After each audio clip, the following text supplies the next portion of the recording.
जय हिंद दोस्तों। एक बार फिर से आप सभी का स्वागत है आपके अपने चैनल शेयर मार्केट ट्रेडर्स में। तो फ्रेंड्स, आपका आज का दिन कैसा रहा? कमेंट्स में जरूर लिख के बताइएगा, क्योंकि जो चीज मैंने आपको कही थी वही चीज आज मार्केट में हुई। मार्केट का जो स्ट्रक्चर था अवरली टाइम फ्रेम का, वो मैंने आपको कल ही अपने वीडियो में बता दिया था कि यहां से आपको ऊपर की जगह मेरा कन्विक्शन नीचे का रहेगा। और वही चीज रही आज। मार्केट गैप अप खुला, लेकिन वो गैप अप फेक निकला और उसके बाद मार्केट में काफी अच्छा फॉल आया। तो उस फॉल को हमने बढ़िया तरीके से कैप्चर किया। मुझे उम्मीद है कि आपने भी बड़े अच्छे प्रॉफिट्स बनाए होंगे। तो दोस्तों, अब हम डिस्कस करेंगे 31 जनवरी 2024 का ट्रेड प्लान, देखेंगे मार्केट का क्या स्ट्रक्चर है। साथ ही साथ फ्रेंड्स, मैं आपको एक चीज और बताना चाहूंगा कि यहाँ पे मार्केट अब एक बहुत ही अनस्टेबल रेंज में चला गया है। मैं आपको शो करूंगा आज।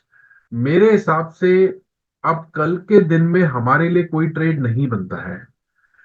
कुछ दिन ऐसे होते हैं जहां पे हमें ट्रेड नहीं करना चाहिए, और वो कल का दिन है, ऐसा मुझे लगता है। उसका रीजन है और उसके बारे में हम डिस्कस करेंगे। तो आइए शुरू करते हैं 31 जनवरी 2024 का ट्रेड प्लान। तो फ्रेंड्स, हम यहाँ पे निफ्टी के मल्टी टाइम फ्रेम चार्ट पे आ गए हैं। अब यहाँ पे अगर हम देखें, सबसे पहले डेली टाइम फ्रेम पे चलते हैं। तो डेली टाइम फ्रेम पे अगर हम देखें तो यहाँ पे एक बहुत ही बढ़िया बेरिश कैंडल बनी है। इस बेरिश कैंडल की वजह से ही आज हमने काफी अच्छे शॉर्ट ट्रेड्स बनाए और हमने पुट में काफी अच्छे प्रॉफिट्स भी बनाए। अब हम पहुंच गए हैं ऐसी पोजीशन पे जो कि एक बहुत ही इंपॉर्टेंट हमारा सपोर्ट जोन है। तो ये सपोर्ट जोन अब ब्रेक होगा। डाउन का ट्रेंड हमें लेना चाहिए, मार्केट में डाउन ट्रेंड आ सकता है, या यहां से हम अप हो सकते हैं। ये अभी कुछ भी क्लियर चीज नहीं हो पा रही है। उस क्लियरिटी चीज नहीं होने की वजह है, और वो वजह है ये रेंज। देखिए, निफ्टी इस रेंज में जब भी आ रहा है, इस रेंज में के अंदर कंसोलिडेट कर रहा है। अब देखिए, मार्केट हर चीज को अकाउंटिफाई करता है, हर चीज को पहले से ही कैलकुलेट करके चलता है। तो ये बजट से पहले की शांति है, बजट से पहले की कंसोलिडेशन है। उस कंसोलिडेशन में अब मेरे हिसाब से कल के दिन हमें ट्रेड नहीं लेना चाहिए। उसका रीजन है, आइए 1 घंटे के टाइम फ्रेम पे चलते हैं और हम डिस्कस करते हैं। फ्रेंड्स, 1 घंटे के टाइम फ्रेम पे हम आ गए हैं। अब यहाँ पे आप देख सकते हैं, ये इसी कंसोलिडेशन, जो हमारी रेंज थी उसी कंसोलिडेशन रेंज के अंदर फिर से निफ्टी आ गया है। यहाँ पे कोई निफ्टी में स्ट्रक्चर ही नहीं है। देखिए, आज जो बेरिश कैंडल बनी है उसने 220 और 50 तीनों कैंडल्स को बाइसेक्ट कर दिया और सपोर्ट पे आके खड़े हो गए हैं। अब यहां से अप ट्रेंड का ट्रेड लेना सही नहीं है, क्योंकि मूविंग एवरेजेस अलाइन नहीं है। 200 पीरियड के नीचे है मूविंग एवरेजेस। तो यहाँ पे उसमें वो जो है शॉर्ट के लिए ट्रेड आप ले सकते हैं। अब शॉर्ट भी कब ले सकते हैं? जब ये सपोर्ट जोन ब्रेक हो। उस सपोर्ट जोन के लिए भी ऊपर से प्रेशर आना चाहिए, वो मेरे को नजर नहीं आ रहा है, वो इंक्लाइनेशन नजर नहीं आ रही है। मेरे हिसाब से कल इसी जोन के अंदर ही मार्केट ओपन होगा, और यहाँ पे कंसोलिडेशन की रेंज फॉर्म हो सकती है। 5 मिनट्स के टाइम फ्रेम पे चलते हैं, वहां पे मैं आपको डिटेल में एनालिसिस कल का बताता हूँ। तो दोस्तों, ये 5 मिनट का टाइम फ्रेम है। और 5 मिनट के टाइम फ्रेम पे अगर आप देखेंगे तो यहाँ पे एग्जैक्टली R1 और S1 के बीच एक रेंज बन गई है। अब कल भी एक वाइट सीपीआर है।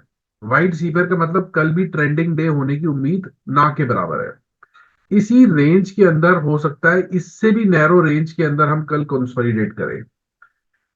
उसका हमें जो है तभी पता चल जाएगा जब सुबह को गिफ्ट निफ्टी एक रेंज में वो आएगा। अगर तो गैप डाउन या गैप अप होता है तो अकॉर्डिंगली मैं सुबह को शॉर्ट डालूंगा और यूट्यूब में, और उससे आपको एक ट्रेड अगर कोई बनता होगा तो बताऊंगा। बट फिलहाल मेरे हिसाब से यहाँ पे कल के दिन में कोई भी ट्रेड नहीं बनता है।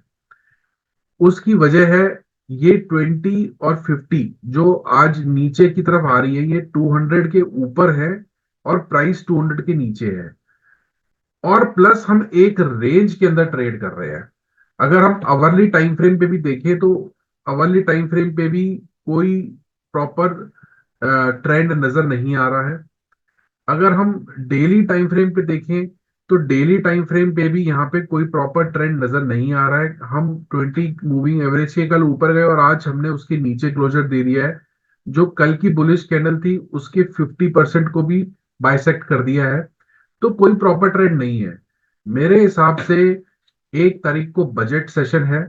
उस बजट सेशन में बहुत वॉलेटिलिटी हो सकती है और उसके बाद ही हमें एक क्लियर ट्रेंड नजर आएगा मार्केट के अंदर। मार्केट या तो ऊपर या नीचे का ट्रेंड बजट सेशन के बाद ही शो करेगा। अब हम इसके अगर कंपोनेंट्स को देखें, देखिए रिलायंस एक निफ्टी का बहुत ही इंपॉर्टेंट कंपोनेंट माना जाता है। उसको देखें तो यहाँ पे भी एक आपको प्रॉपर स्ट्रक्चर नहीं नजर आ रहा। उसका रीजन है कि जो प्राइस है वो अभी भी 20, 50 और 200 से बहुत दूर है। आज गिरावट जो रिलायंस में हुई वो इसीलिए हुई क्योंकि प्राइस बहुत दूर चला गया था, लेकिन वो अब भी बहुत दूर है रिलायंस के अंदर। हालांकि 1 घंटे के टाइम फ्रेम पे वो आ गया है 20 मूविंग एवरेज के पास। तो यहाँ पे एक सपोर्ट का जोन ये काम कर सकता है। अब देखिए रिलायंस में भी जो 5 मिनट्स का चार्ट है यहाँ पे भी एक वाइड सीपीआर है। तो यहाँ पे भी जो है इसी रेंज के अंदर अगर हम ओपन होते हैं तो कंसोलिडेशन मुझे लगता है कल होगी। कल निफ्टी की एक्सपायरी भी है।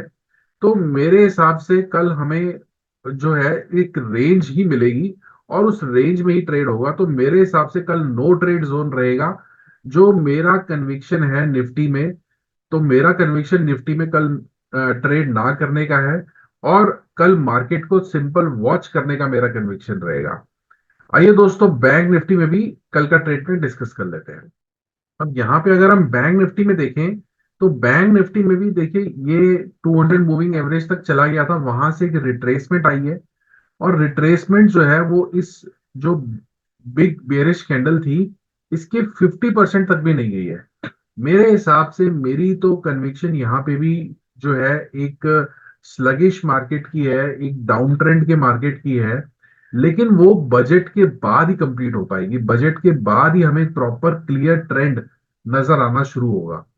अब हम 1 घंटे के टाइम फ्रेम पे चलते हैं।